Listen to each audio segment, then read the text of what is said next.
రైతు ఈరోజు ఆంధ్రప్రదేశ్ రైతు సంఘం, ఆంధ్రప్రదేశ్ కౌలు రైతుల సంఘం నేతృత్వంలో రాష్ట్ర వ్యాప్తంగా రైతాంగం ఎదుర్కొన్నటువంటి సమస్యల పరిష్కారం కోసం సీఎం క్యాంపు కార్యాలయానికి రైతుల రాయబారాన్ని నిర్వహిస్తూ ఉన్నాం. ఈ సందర్భంగా 28 జిల్లాల నుంచి అన్ని రకాల రైతాంగం పెద్ద ఎత్తున విజయవాడ కేంద్రానికి తరలి వచ్చారు. ఈ సందర్భంగా రైతుల పక్షాన మేము డిమాండ్ చేస్తున్నాం. రైతులకు 2 లక్షల లోపు ఉన్నటువంటి రుణాలను ఒక్కమారు రద్దు చేయమని చెప్పి కోరుతా ఉన్నాం. అదేవిధంగా 20,000 రూపాయల అన్నదాత సుఖీభవ అనేటువంటి దాన్ని ఇస్తున్నారు. అది 20,000 రూపాయలు కూడా సక్రమంగా ఇచ్చినటువంటి పరిస్థితి లేదు. ఇప్పటికే 10,000 కోట్ల పైచిలకు వారికి బకాయిలు ఉన్నటువంటి నేపథ్యంలో కనీసం 50,000కు పెంచాలని చెప్పి మేము డిమాండ్ చేస్తున్నాం. అదే సందర్భంలో రైతాంగానికి అన్ని రకాల వారికి పెన్షన్లు ఇచ్చి ఆదుకునేటువంటి ప్రభుత్వం ఈరోజు రైతు ఆరుగాలం కష్టపడి జీవించేటువంటి దేశానికి రాష్ట్రానికి తిండి పెట్టే రైతుకు మాత్రం 10,000 రూపాయలు పెన్షన్ ఇవ్వాలంటే ఈ ప్రభుత్వానికి చేతులు రావడం లేదు. ఈ నేపథ్యంలో 10,000 రూపాయలు పెన్షన్ ఇవ్వాలని చెప్పేసి మేము డిమాండ్ చేస్తున్నాం. వివిధ రకాలైనటువంటి పంటలకు గిట్టుబాటు ధర లేక చేతికొచ్చిన పంట అది అమ్ముకోవడానికి అవకాశం లేకుండా ఒకవైపున పొగాకు రైతులు, ఇంకొక వైపున మామిడి రైతులు, మరొక వైపున మొక్కజొన్న రైతులు కనీస ధర కూడా లేక ఇబ్బంది పడేటువంటి పరిస్థితి ఒకవైపు ఉంది. చేసిన అప్పులు తీర్చలేక ఆత్మహత్యల పాలవుతున్నటువంటి నేపథ్యంలో ఆత్మహత్య చేసుకున్న రైతాంగానికి కూడా ఈ ప్రభుత్వం 7 లక్షల రూపాయలు ఇవ్వాలి. కానీ 7 పైసలు కూడా ఇచ్చినటువంటి బాపత్తు లేదు. ఇప్పటికే 151 మంది రైతులు ఈ రాష్ట్రంలో ఆత్మహత్య చేసుకున్నటువంటి నేపథ్యంలో మేము రాష్ట్ర ముఖ్యమంత్రి చంద్రబాబు నాయుడు గారికి 25 రకాలైనటువంటి చార్ట్ ఆఫ్ డిమాండ్స్ను కౌలు రైతులు మొదలుకొని అన్ని రకాల ఆక్వా రైతుల దగ్గర నుంచి అదేవిధంగా జీడి మామిడి రైతుల వరకు బత్తాయి దగ్గర నుంచి దానిమ్మ వరకు అన్ని రకాల రైతాంగ సమస్యలను ఈ ప్రభుత్వం ముందు పెట్టాం. ఈ పరిష్కరించకపోతే మా పోరాటాన్ని పెద్ద ఎత్తున కొనసాగిస్తాం.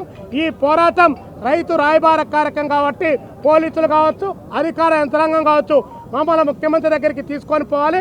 లేదంటే ఇక్కడ నుంచి మేమే ముఖ్యమంత్రి కార్యాలయం దగ్గరికి బయలుదేరి వస్తామని చెప్పేసి తెలియజేస్తా ఉన్నాం. కామ్రేడ్ కె రామకృష్ణ గారు, సిపిఐ జాతీయ కార్యదర్శి, వరమాట. మిత్రులందరికీ నమస్కారాలు.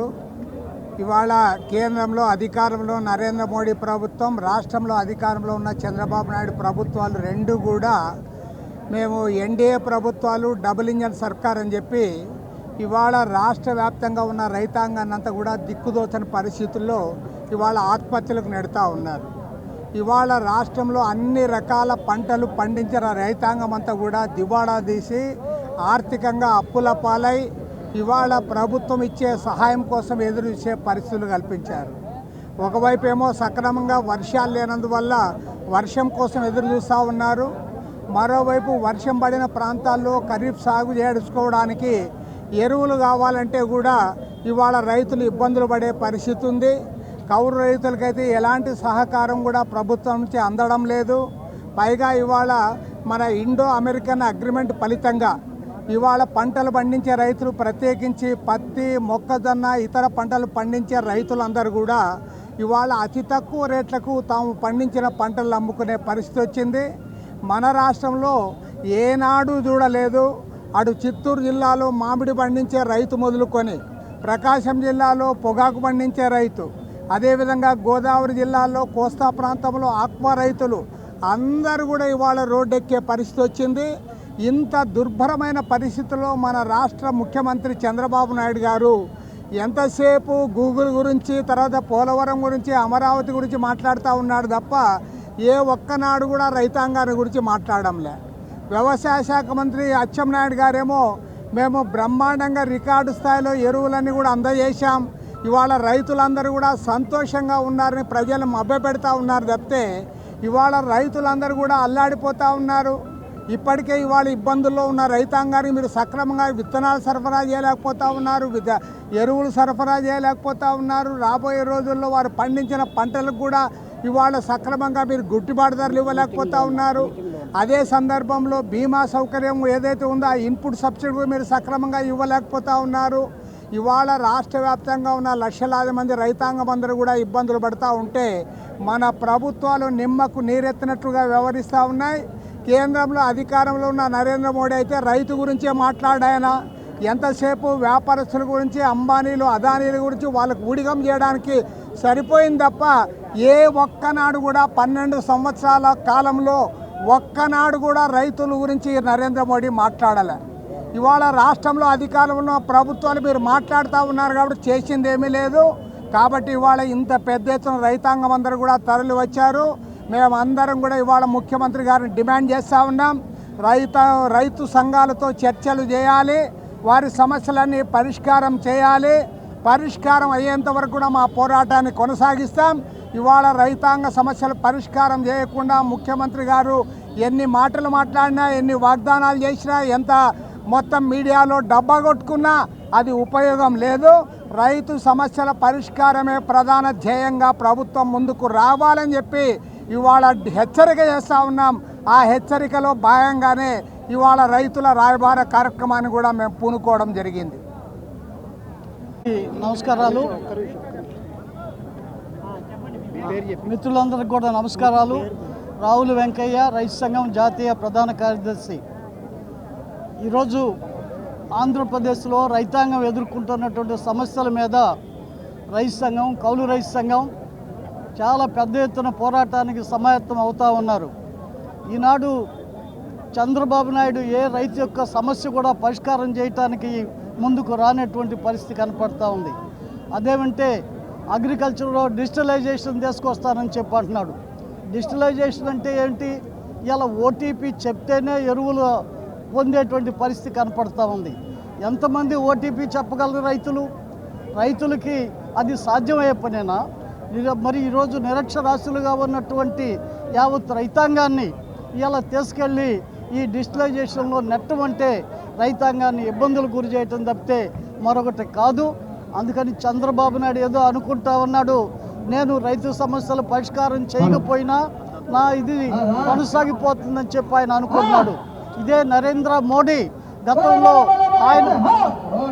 గతంలో కూడా ఆయన అట్లే అనుకొని మరి రైతాంగానికి వ్యతిరేకంగా 3 నల్ల చట్టాలు తీసుకొస్తే మొత్తం రాజకీయాలకు అతీతంగా, పార్టీలకు అతీతంగా యావత్ రైతు జాతి అంతా కూడా ఒక తాటి మీదకి వచ్చి 13 నెలల పాటు పోరాటం చేస్తే నరేంద్ర మోడీ దిగి వచ్చి వాటిని బేషరతుగా ఉపసంహరించుకొని మొత్తం యావత్ రైతు జాతికి క్షమాపణలు చెప్పినటువంటి పరిస్థితి జరిగింది.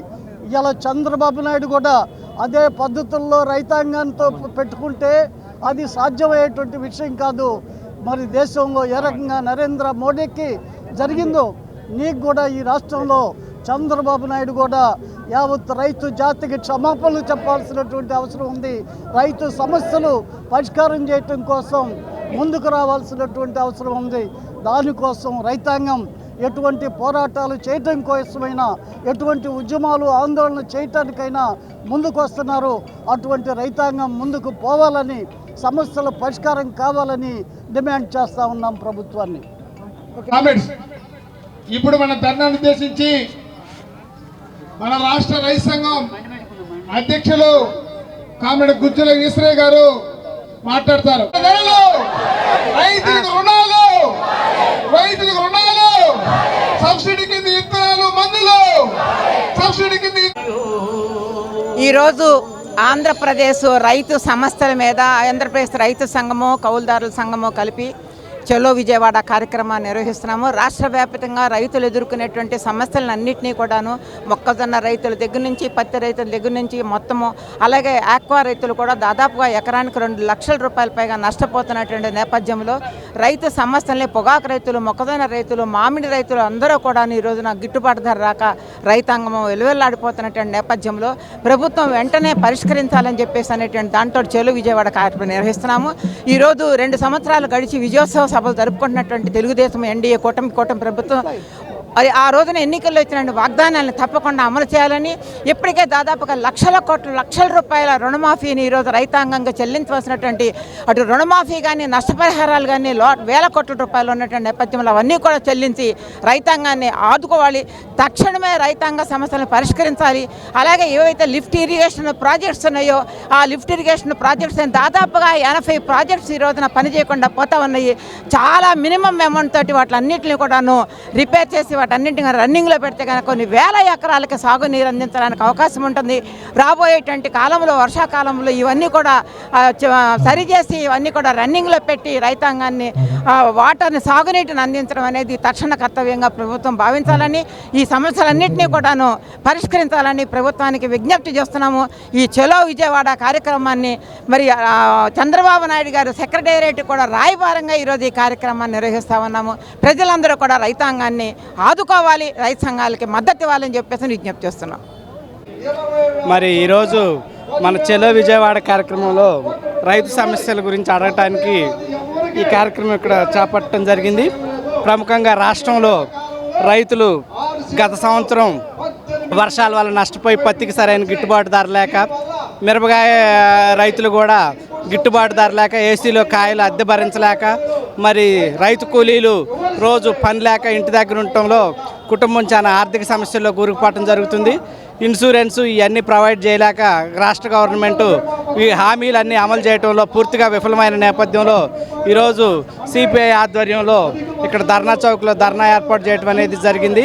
రైతులకి భూ యజమానులకు తప్పితే కౌలు రైతులకి ఈరోజు ఇన్పుట్ సబ్సిడీ ఇవ్వటంలో కానీ, మరి గిట్టుబాటు ధర కల్పించడంలో కానీ గవర్నమెంట్ అన్ని విధాలుగా ఫెయిల్ అయిన నేపథ్యంలో మరి ఈ కౌలు రైతులకు కూడా సుబాబుల పంట ఎక్కువ వేయటం జరిగింది. ఈ మిర్చికి రేట్ లేకపోవటం వల్ల రైతు కూలీలకు కూడా రానున్న రోజుల్లో పని లేక వారి కుటుంబం జీవనోపాధికి గడవటం కూడా కష్టమైన పరిస్థితిలో ఈరోజు ఈ రాష్ట్ర ప్రభుత్వం ఈ రాష్ట్రంలో రైతుల కంటినీరుకు కానీ వారి యొక్క ఆత్మహత్యలకు కానీ కారణమైన పరిస్థితుల్లో ఈరోజు సిపిఐ పార్టీ ఆధ్వర్యంలో మరి భారీ ఎత్తున ఈ ధర్నా చౌక్లో ధర్నా అనేది చేపట్టడం జరిగింది. రాష్ట్ర గవర్నమెంటు ఇప్పటికైనా కానీ కన్ను తెరుచుకొని మరి రైతులకి మిర్చికి కానీ వీటికి కానీ ఇన్పుట్ సబ్సిడీ ఇవ్వటంలో కానీ, ఎరువులు కూడా ధరలు పెరిగిన నేపథ్యంలో వాటిని సబ్సిడీలో ఇచ్చి రైతుకు ప్రోత్సాహాలు ఇచ్చి రైతుని మరి అన్ని విధాలుగా ఆర్థికంగా బలపరచాల్సిందిగా ఇక్కడ ఈ వేదిక నుంచి మేము డిమాండ్ చేస్తున్నాం. రైతు అందరికీ బట్టనిచ్చేటువంటి రైతు ఇలా అప్పులు పాలై ఆత్మహత్యలు గురయ్యేటువంటి పరిస్థితి ఈరోజు కనపడుతూ ఉంది. ఇటువంటి పూర్వ రంగంలోనే నరేంద్ర మోడీ ఈ దేశంలో రైతాంగానికి వ్యతిరేకంగా 3 నల్ల చట్టాలను తీసుకురావటం ద్వారా రైతాంగాన్ని ఇబ్బందుల పాలు గురి చేయాలని చెప్పి అనుకున్నాడు. కానీ మరి సంవత్సరం 1 నెల 13 నెలల పాటు రైతులంతా కూడా కులాలకు అతీతంగా, రాజకీయాలకు అతీతంగా, పార్టీలకు అతీతంగా, జెండాలకు అతీతంగా ఒక తాటి మీదకు వచ్చి నరేంద్ర మోడీకి వ్యతిరేకంగా పోరాడిన తర్వాత ఆఖరికి వేరే గత్యంతరం లేనటువంటి పరిస్థితుల్లో నరేంద్ర మోడీ దిగివచ్చి మరి ఈ 3 నల్ల చట్టాలని బేషరతుగా మద్దతు ఉపసంహరించుకోవటమే కాకుండా భారతదేశం నుండి యావత్తు రైతు జాతికి క్షమాపణలు చెప్పినటువంటి పరిస్థితి మరి కేంద్రంలో జరిగింది. మరి ఈరోజు ఇక్కడ ఈ రాష్ట్రంలో ఉండేటువంటి చంద్రబాబు నాయుడు, పవన్ కళ్యాణ్, లేకపోతే ఇతర బీజేపీ ఈ 3 పార్టీలు కూడా రైతాంగాన్ని, రైతులకి ఎటువంటి గిట్టుబాటు ధరలు లేకుండా ఇబ్బందులు పాలయ్యేటువంటి పరిస్థితి జరుగుతూ ఉంది. మరి నరేంద్ర మోడీకి ఏ గతి పట్టిందో చంద్రబాబు నాయుడుకి కూడా అదే గతి పడుతుంది. నువ్వు కూడా దిగొచ్చి ఈ చట్టాలని రద్దు చేయటం ద్వారా మరి బేషరతుగా ఉపసంహరించుకోవటం ద్వారా మొత్తం ఆంధ్రప్రదేశ్ రైతు జాతికి క్షమాపణలు చెప్పాల్సినటువంటి అవసరం ఉందని చెప్పి మేము డిమాండ్ చేస్తున్నాం. రావుల వెంకయ్య, రైతు సంఘం, అఖిల భారత కిసాన్ సభ.